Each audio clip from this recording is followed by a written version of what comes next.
빨리 어른이 되는 게 우리 아이들의 꿈 가운데 하나입니다. 왜 그럴까요? 예, 자유로워서. 잔소리에서 해방되기 위해서 빨리 어른이 되고 싶은 거죠. 하지마, 안 돼, 왜 안 했어, 빨리 해. 예, 이런 많은 잔소리들, 또한 우리 아이들을 올가매고 있는 많은 규율들, 해야 될 일들, 이것으로부터 벗어나고 싶어 합니다. 그런데 사실 이것은 아이들뿐만 아니라 모든 사람들이 누군가의 간섭받지 않고 살아가기를 꿈꾸며 삽니다. 그게 잘 안 돼서 문제지요. 그런데 이보다 더 큰 즐거움과 쾌감이 있습니다. 뭘까요? 바로 물건이든지 동물이든지 사람이든지 조직이든지 내 마음대로 좌지우지할 수 있는 이 즐거움과 쾌감은 거의 중독에 가깝습니다. 특히 다른 사람이나 조직을 내 마음대로 움직일 수 있다라는 것처럼 즐거운 일이 없습니다. 그래서 사람들이 주도권을 잡으려고 하는 것이지요. 이스라엘 역사 속에서 가장 이상적인 정치 시스템이 돌아갔던 때가 있습니다. 몇 번 말씀드린 적이 있는데 무슨 시대인가요? 사사시대입니다. 사사시대는 왕이 없었던 시대입니다. 주변 민족들에게는 크고 작든 다 왕들이 있었는데 이스라엘 민족들 안에는 왕이 없었습니다. 왕이 없다는 것은 뭐가 없다는 거죠? 두 가지가 없습니다. 세금이 없습니다. 또 뭐가 없죠? 우리 남자친구들이 지고 있는 의무, 예, 군복무의 의무가 없습니다. 자, 이 두 가지 의무가 없다는 것만으로도 엄청난 자유를 우리가 누릴 수 있는 것이지요. 즉 이스라엘 백성들은 하나님께서 주신 땅에서 알아서 먹고 살면 되는 겁니다. 경제적, 신체적 자유가 최대한으로 보장되었던 시대가 사사시대였습니다. 그런데 문제가 있습니다. 사사시대 사람들이 그 보장된 자유를 충분히 누리면서 행복하게 살았나요? 사사시대의 또 다른 이름은 어둠의 시대입니다. 왜냐하면 끊임없이 주변 다른 민족들에게 침략을 당하고 약탈을 당하고 더 나아가 끔찍한 지배를 몇 년에서 수십 년 이렇게 당하면서 살았습니다. 왜 그럴까요? 최대한의 자유가 보장된 시대에서 왜 그 자유를 누리지 못하고 행복을 누리지 못했을까요? 사실 사사기의 내용을 보면은 그때 이스라엘에 왕이 없으므로 사람이 각기 자기네 소견에 옳은 대로 행하였더라라고 합니다. 예, 자기 마음대로 살기는 살았습니다. 자기 마음대로 살면 살수록 이 민족들의 침략과 약탈과 지배는 더 강화되고 반복되었다라는 것이죠. 뭐가 잘못된 것일까요?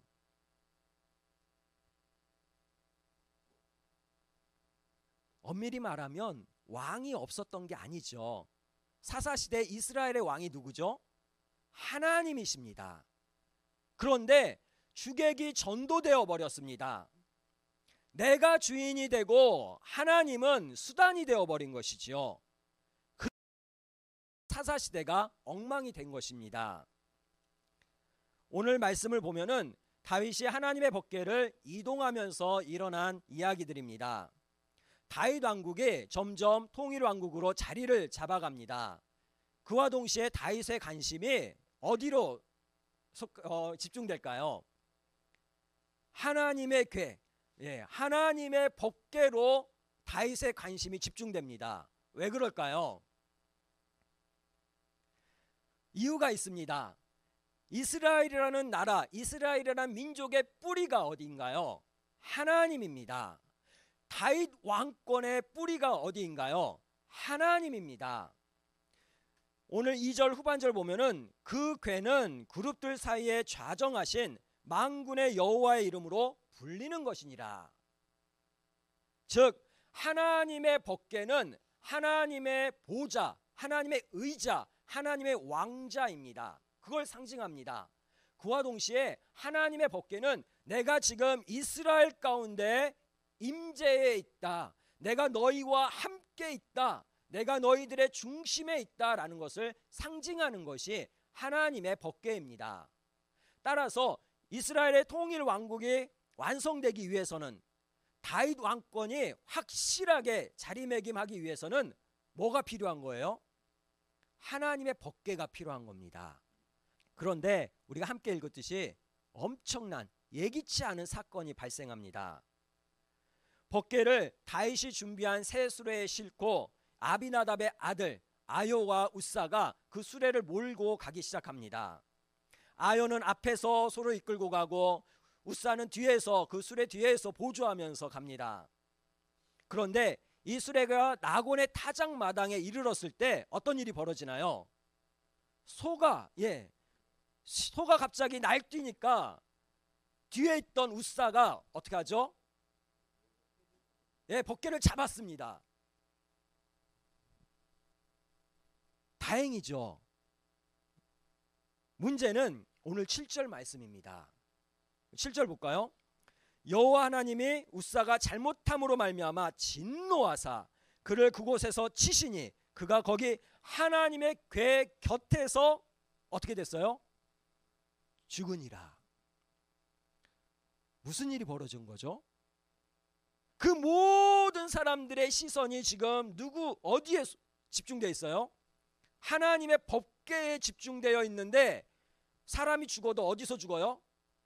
법궤 옆에서 죽습니다.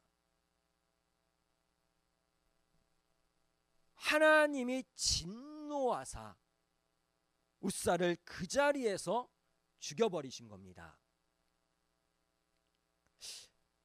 이걸 우리가 어떻게 이해를 해야 될까요? 좀 너무하신 것 아닌가요? 따지고 보면 이게 지금 누구 잘못인가요?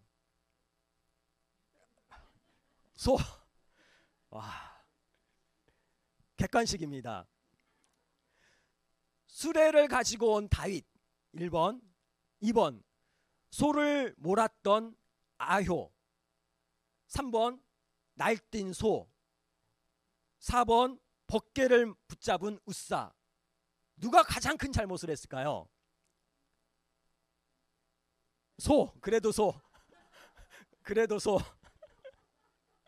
우리 지일학교 친구들은 수레를 가지고 온 다윗 그리고 소를 몰았던 아효의 잘못이다라고도 답이 나왔습니다. 근데 우사의 잘못이라고는 조금 이해가 잘 안 갑니다.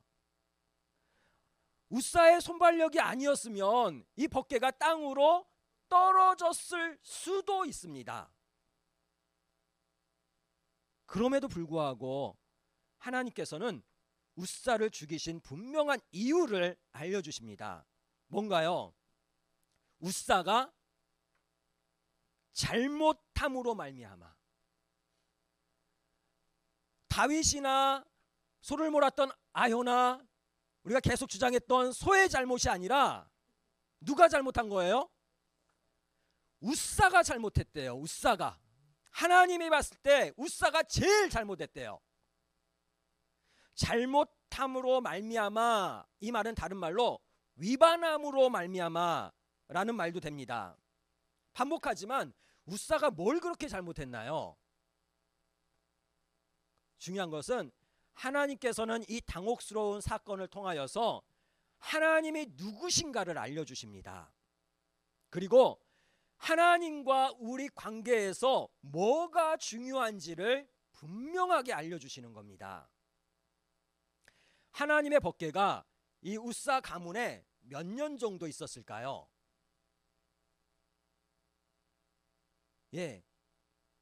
우리 사무엘 시대부터 막 생각해서 보면 약 70년 정도 있었습니다. 하지만 우사는 하나님의 법궤에 대해서 아는 게 없습니다. 우사만 그런 게 아니라 다윗도 마찬가지고 오늘 함께 몰려든 이스라엘 백성들도 하나님과 하나님의 법궤에 대해서 아는 게 없습니다. 우리가 하나님을 섬기는 것과 우상을 섬기는 것과 무슨 차이점이 있죠? 다른 종교의 사람들이 각자의 신을 찬양하고 예배하고 기도하는 것과 우리가 하나님을 찬양하고 예배하고 기도하는 것과 무슨 차이가 있죠? 우리는 갈멜산의 그런 대결을 알고 있습니다. 엘리야와 바알 선지자들이 갈멜산에서 대결을 하지요. 그때 바알 선지자들이 어떻게 하나요? 자신의 신 바알을 부르기 위해서 어떻게 하나요? 예, 맞습니다. 단계별로 나갑니다. 바알을 목청껏 목이 찢어져라고 바알을 불러대기 시작합니다. 처음에는 적게 부르다가 대답을 안 하니까 정말 고래고래 소리를 지릅니다. 그게 안 되니까 어떻게 해요? 바알 앞에서 그 안에서 제단에서 춤추면서 난리를 핍니다. 그것도 안 되니까 어떻게 해요? 지금 말씀하신 것처럼 자기 몸을 자해하기 시작합니다. 아니, 이 사람들이 왜 이렇게 하는 걸까요? 이렇게 하면 바알이 응답해 줄 것이다 라고 믿었던 것이지요. 즉 자신들의 생각과 자신들의 열심과 자신들의 의지로 신을 움직일 수 있다고 생각한 겁니다. 이게 우상을 믿는 우상의 신앙입니다. 하지만 하나님은 그렇지 않습니다. 인간이 하나님을 좌지우지할 수 없다라는 겁니다. 사람이 하나님의 뜻에 전적으로 순종하는 것이 우리 기독교의 신앙입니다. 이게 참 신앙입니다. 즉 하나님은 나의 수단이 아니라 하나님은 나의 왕이시기 때문에 그렇습니다. 우리가 잘 알듯이 성막을 지을 때 모세가 자기 마음대로 지었나요? 하나님께서 어떻게 하셨나요? 모세 불러들여 가지고 성막을 어떻게 지을지 물건의 모양, 재질, 치수, 만드는 방법까지 성막에 들어가는 천들도 가죽도 어떤 가죽, 어떤 색깔, 어떻게 실을 짜야 될지 하나에서 10가지 다 알려주십니다.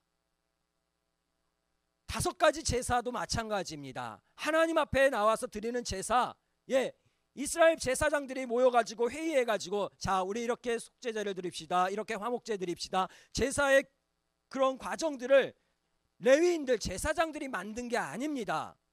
제사장이 어떤 옷을 입어야 될지, 어떤 제물을 사용해야 될지, 그 제물을 어떻게 쪼개고 죽여야 될지, 무엇을 바쳐야 될지, 무엇을 태워야 될지, 무엇을 갖다 버려야 될지. 왜 그럴까요? 이는 인간의 의지와 방법이 아니라 하나님의 은혜와 방법으로만 하나님 앞에 나올 수 있다라는 것을 알려주기 위함입니다. 법궤의 문제도 마찬가지입니다. 법궤는 하나님께서 이스라엘 백성들과 함께 한다는 상징, 어떻게 보면 하나님의 은혜입니다. 그리고 수레에 싣는 것이 아니라 사람의 어깨에 메고 이동하는 것이 누구의 방법이죠? 하나님의 방법입니다. 레위인 중에 고핫 자손이 법궤를 어깨에 맬 수 있는 겁니다. 엄밀히 따지면 고핫 자손도 법궤를 만질 수 있을까요, 없을까요? 고핫 자손이라도 법궤를 손으로 만질 수 없습니다. 성소 안에, 지성소 안에, 성소 안에 있는 물건들은 아론의 자손들이 들어가서 다 정리를 합니다. 이렇게 묶어놓고 나무 껴서 다 준비를 해놓으면 그 다음에 누가 들어와요? 고핫 자손들이 들어와 가지고 조심스럽게 어깨에 들쳐매고 가는 겁니다. 만질 수 없습니다.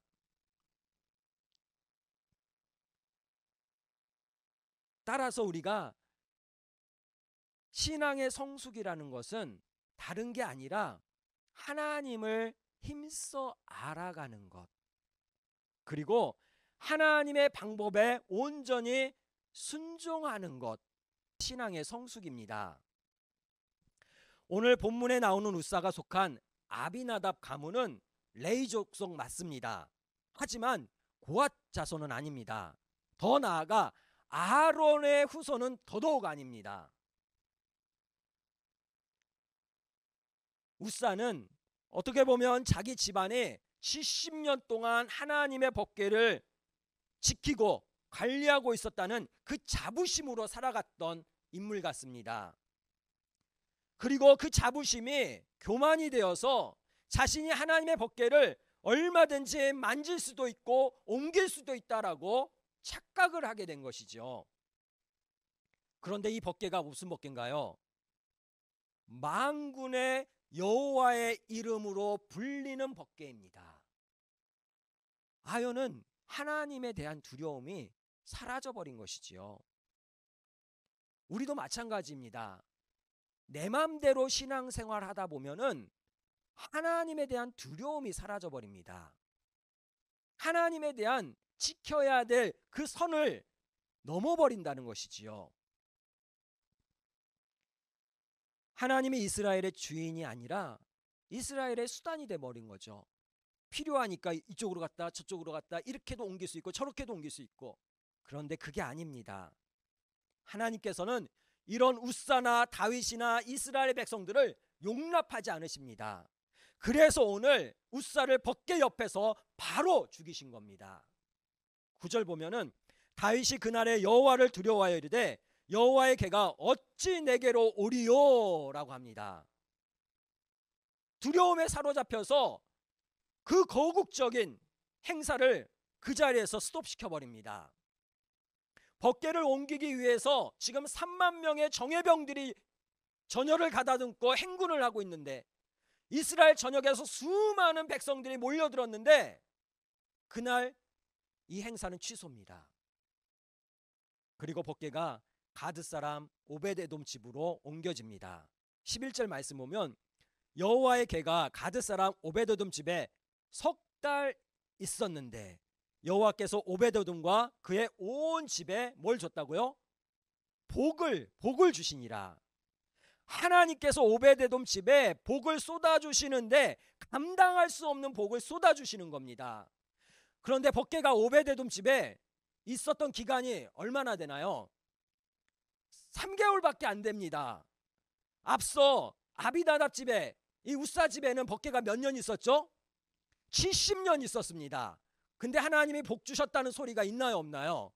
우리가 짧게 신앙생활을 하든 오래 신앙생활을 하든 그게 중요한 것이 아니라 하나님이 나에게 어떤 존재이고 그 하나님 앞에 내가 어떠한 마음으로 어떠한 삶의 모양으로 서 있는가가 중요합니다. 다윗이 하나님께서 오벳에돔 집에 복 주셨다는 소식을 듣고 너무 기뻐합니다. 왜 기뻐하나요? 하나님의 진노가 그쳤다는 신호이기 때문에 기뻐하죠. 그래서 다시 법궤를 옮겨오려고 합니다. 오늘 본문 12절 후반절에서는 간단하게 설명하고 지나갑니다. 다윗이 가서 하나님의 법궤를 기쁨으로 메고 오벳에돔의 집에서 다윗성으로 옮겨갈세라고 합니다. 짧게 기록하는데 역대상 15장에 보면은 아주 자세하게 설명을 합니다. 다윗이 3개월 동안 뭐 하고 있었나요? 법궤에 대해서 뭐 했을까요? 공부했죠. 법궤에 대해서 최대한 공부하고 조사를 다 했습니다. 그래서 역대상 15장 2절 말씀 보면은 다윗이 이르되, 이 한 절 말씀인데 이 한 절 말씀을 가만히 한번 들어보시기 바랍니다. 다윗이 이르되 레위 사람 외에는 하나님의 궤를 맬 수 없나니 여호와께서 그들을 택하사 여호와의 궤를 메고 영원히 그를 여호와를 섬기게 하셨습니다. 하나님의 궤, 하나님께서 여호와의 궤, 그를 하나님을 섬기게. 이 한 절 안에 하나님 다윗이 이 사실을 깨닫는 순간 자신의 성급함과 어리석음과 교마담을 깨우칠 수밖에 없지요. 다윗은 이 3개월 동안 법궤 메어오는 것만 준비한 게 아닙니다. 법궤를 둘 장막을 준비합니다. 그리고 그 법궤와 장막을 관리할 레위인들을 다 불러 모입니다. 아론의 자손들도 다 불러드립니다. 그리고 레위인들에게 명하여서 악기 연주할 사람, 노래할 사람도 다 이렇게 정해주고 성막 옆에서 법궤 옆에서 나팔 불 사람도 지명해주고 그 법궤를 지킬 사람도 임명을 합니다. 다윗이 철저하게 준비합니다. 누구 방법대로요? 하나님 말씀, 하나님 방법대로. 이게 굉장히 중요합니다. 다윗이 법궤의 상징만을 취하는 것이 아니라 법궤의 원 의미, 하나님과 바른 관계를 정립하고 있다라는 겁니다. 혹 우리가 하나님 방식대로만 살아가는 것, 하나님 말씀대로만 살아가는 것 너무 일방적이고 너무 부자유한 것 아닌가요? 라고 반문할 수 있습니다. 내용을 보면 결코 그렇지 않습니다. 다윗은 하나님 앞에서 그리고 하나님 방법 안에서 엄청난 행복과 자유함을 누립니다. 처음 법궤를 수레에 싣고 다윗과 사람들이 악기를 켜면서 춤을 췄습니다. 그리고 두 번째 법궤 앞에서도 춤을 췄습니다. 하지만 첫 번째 춤추던 다윗과 두 번째 춤추는 다윗과는 다릅니다. 뭐가 다를까요? 첫 번째는 다윗이 내가 이 엄청난 일을 한다는 자아도취, 자기중심의 기쁨으로 춤췄다면, 두 번째는 뭔가요? 하나님이 무섭고 떨리는 겁니다. 하나님이 너무 무섭고 하나님이 너무 두려운 겁니다. 그런데 춤을 춰요. 하나님에 대한 두렵고 떨림 속에서 신기하게도 다윗은 가장 큰 기쁨과 엄청난 자유를 누렸다라는 겁니다. 왜냐하면 하나님 안에 진정한 평화가 있기 때문에 그렇습니다. 13절 보면은 여호와의 궤를 맨 사람들이 6걸음을 가매 다윗이 소와 살찐 송아지로 제사를 드리고 라고 합니다. 자, 두 번째 성막으로 옮기면서 다윗과 모든 이스라엘 백성들이 다 두렵고 떨리는 마음으로 모였습니다. 첫 번째는 그냥 왕이 오라고 했으니까 법궤 옮겨간다 하니까 구경하려고 왔겠지만, 두 번째 초청받을 때는 어떤 마음으로 왔을 것 같습니까? 이번에 혹시 잘못하다가 나도 죽는 거 아니야? 괜히 옆에 있다가 벼락 맞아서 우리 다 같이 죽는 거 아니야? 이런 두려움과 떨림으로 왔겠지요. 이 사람들이 법궤가 옮겨질 때 뭐에 초집중을 할까요? 움직임. 누구의 움직임? 고앗 자손의 움직임 하나하나에 초집중할 수밖에 없습니다.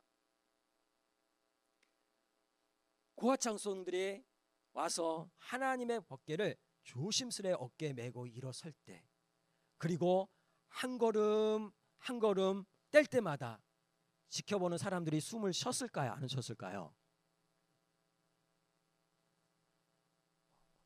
숨을 못 쉬었을 것 같습니다. 몇 걸음 갔죠? 6걸음. 고앗 자손이 하나님의 법궤를 메고 살아서 6걸음을 가고 나자 다윗이 그때야 비로소 안도의 한숨을 내쉽니다.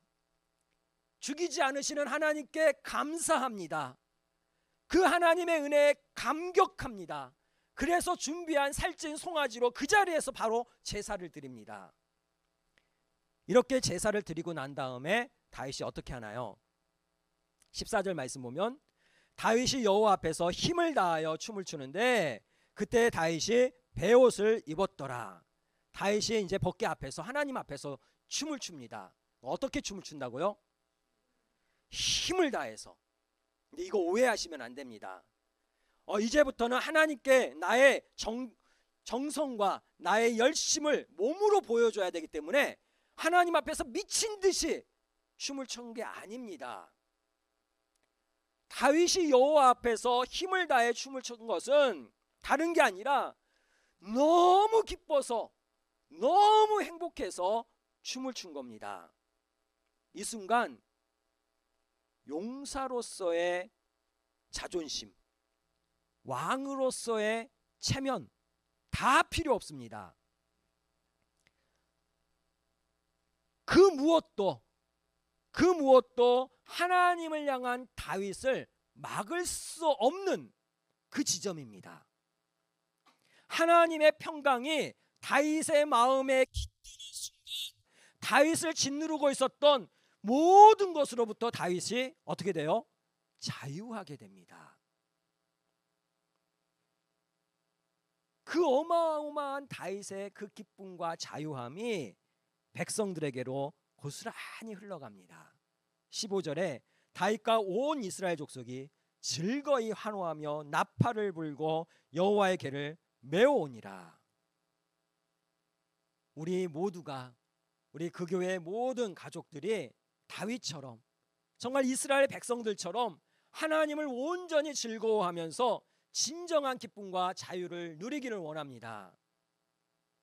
그런데 오늘 후반부에 가면은 이 기쁨과 자유를 함께하지 못하는 사람이 한 명 등장합니다. 누군가요? 사울의 딸 미갈입니다. 여호와의 법궤가 다윗성으로 들어갑니다. 그리고 미갈이 그 엄청난 광경을 창밖으로 내다보고 있었습니다. 장관이지요. 엄청난 인파가 몰려서 웅장한 악기 소리와 사람들의 즐거움의 춤사위와 어우러져서 법궤가 올라오는 모습 보면서 얼마나 대단했을까요? 근데 미갈의 눈살을 찌푸리게 하는 사람이 딱 한 사람 있습니다. 그 엄청난 인파 중에 딱 한 사람, 꼴보기 싫은 사람이 딱 하나 있습니다. 누군가요? 왜요? 왜 미갈의 눈에 딱 한 사람 다윗이 꼴보기 싫을까요? 예? 한때는 자기의 첫사랑이었어요. 자기만 그런가요? 다윗도 자기밖에 없었어요. 근데 지금 어때요? 여러 아내, 여러 여자들을 거느리고 있는 왕입니다. 미갈은 법궤 앞에서 뛰놀며 춤추는 다윗을 비웃습니다. 시골 촌뜨기, 목동 춘실이 아니랄까 봐 하는 집마다 뭐예요? 천박하기 그지없습니다. 뭐 이런 미갈의 마음을 뭐 알든지 모르든지 다윗은 하나님의 궤를 미리 준비한 장막에 옮겨놓고 거기서 다시 한번 번제와 화목제를 드립니다.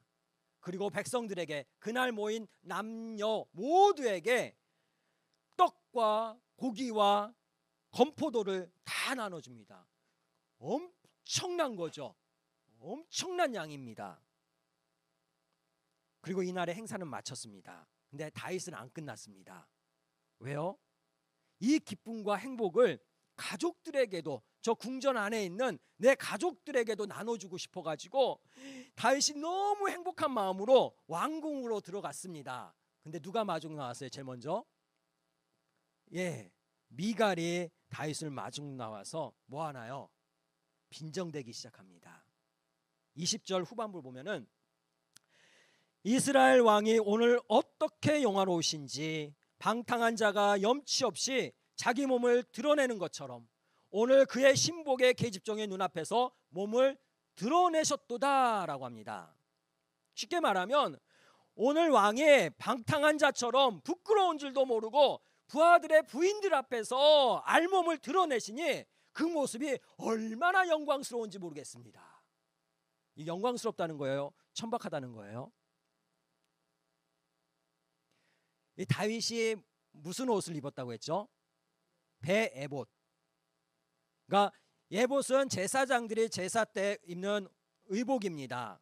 제사장들의 에봇은 금실, 청색, 자색, 홍색 여러 가지 실들로 짜여진 화려한 옷입니다. 그런데 이 배에봇은 일반인들, 그러니까 일반 백성들이, 일반 사람들이 종교적 의미를 가지고 입었던 옷입니다. 그런데 문제는 뭐냐면 이 에봇의 길이가 엉덩이 아래쪽을 약간 덮을 정도의 길입니다. 왜냐하면 이게 본 옷이 아니라 본 옷에 위에 둘러입는 조끼 비슷한 옷이기 때문에 길이가 그렇게 넉넉하지가 않습니다. 따라서 다른 옷을 입지 않고 그러니까 속옷을 입지 않고 다윗처럼 하나님 앞에서 과격하게 춤을 추면서 바알레 유다부터 다윗성까지 오면 어떤 일이 벌어질까요? 예, 굉장히 민망한 그런 상황이 벌어질 수도 있습니다. 굳이 상상하지 않으셔도 됩니다. 문제는 다윗은 이런 미갈의 비아냥거림에 전혀 부끄러워하지 않습니다. 오히려 당당합니다. 21절 말씀 보면 다윗이 미갈에게 이르되 이는 여호와 앞에서 한 것이니라. 누가 앞에서 한 것이라고요? 여호와 앞에서 한 것이니라. 그가 너의 아버지와 그의 온 집을 버리시고 나를 택하여 나를 여호와 백성 이스라엘의 주권자로 삼으셨으니 내가 여호와 앞에서 뭐 할 거라고요? 뛰놀리라. 다윗이 하나님의 법궤 앞에서 미친 듯이 과격하게 춤췄던 것은 정치적인 목적이 아니었습니다. 하나님께 잘 보이려고 한 것도 아닙니다. 더 나아가 부하들의 아내를 보라고, 미갈 보라고 춤춘 게 아닙니다. 다윗이 누구 앞에서 춤췄어요? 하나님 앞에서. 하나님이 너무 감사하고 하나님이 너무 좋아서, 그리고 앞으로도 나는 여호와 앞에서 이렇게 춤출 거라고 합니다. 그리고 한마디 덧붙입니다. 22절 보면 내가 이보다 더 낮아져서 스스로 천하게 보일지라도 네가 말한 계집종에게는 내가 높임을 받으리라. 다윗이 뭐라고 해요?